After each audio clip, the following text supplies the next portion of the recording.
So today we have a creative pen tablet, and it is from One by Wacom. Now this is a pen tablet, so you see a pen here and the color is black and red.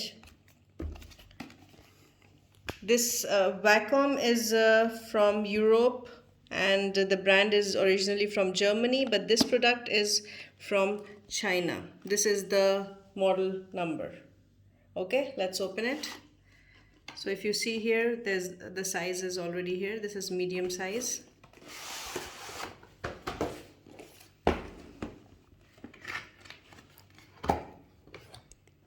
Here is the tablet.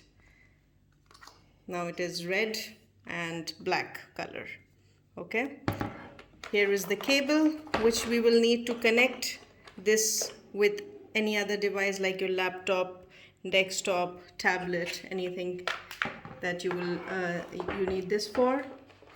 Here is our pen, which is really nice design, and here are some extra nibs which you may need to change.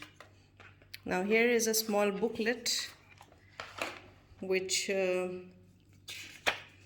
has some instructions for you to make it easy for you to use it.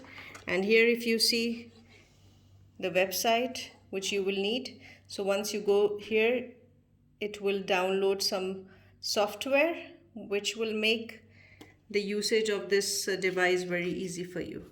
So we will make a video soon where we will review the device. We will show you how to use it. For now, this is the unboxing video. So thank you for watching.